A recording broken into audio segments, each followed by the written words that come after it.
En fait, je fais quoi dans la vie ? Je demande aux meilleurs parfumeurs du métier de s'exprimer de la façon la plus libre possible. Et j'ai un rapport avec eux qui ressemble à s'y méprendre à celui d'un éditeur de livres avec ses auteurs.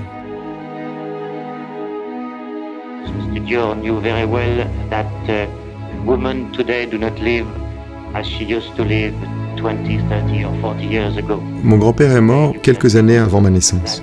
J'entendais de la part de ma mère que le parfum était une chose importante dans la vie parce que c'était sa vie à elle, parce que c'était son rapport à son père qui avait créé le parfum Dior. Et c'était pour ma mère une façon probablement de continuer la conversation avec son père.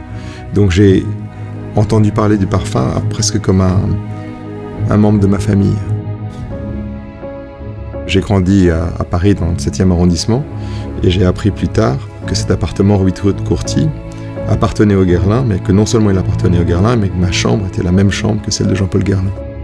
Il y a un côté prédestiné peut-être. Dès l'âge de 3 ans, je savais que le parfum était une chose importante et que les odeurs étaient essentielles. Je me rappelle par exemple très bien du grand bouquet de lys blanc qui trônait dans le salon de ma grand-mère à Biarritz. Mon premier parfum d'ambiance, c'était ça. À partir de la fin des années 90, on a l'impression que le parfum n'a plus aucune importance.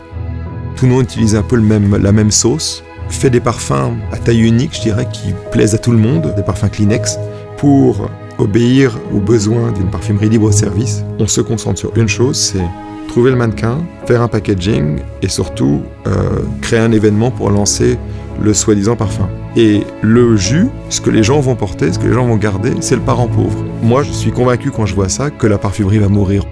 Les parfumeurs à qui je travaille tous les jours ne font que se plaindre. Se voient demander par les gens de marketing de faire toujours le même truc, comme si on demandait à un pilote de Formule 1 de devenir chauffeur de taxi.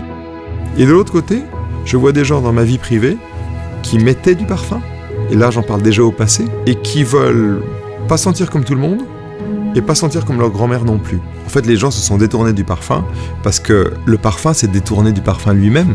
Mon idée, ça a été juste de remettre le parfum au centre de la conversation.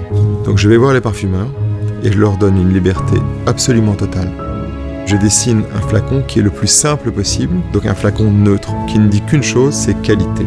Donc il n'y a pas de marketing, pas d'égérie, pas de grand lancement. Tout l'argent qui est dépensé par les autres en habillage du parfum va chez nous dans le flacon.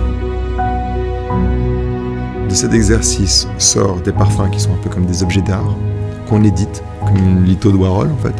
Moi j'ai deux fiertés dans la vie. La première, c'est d'avoir été suivi dans une aventure qui semblait complètement folle par les plus grands parfumeurs du métier.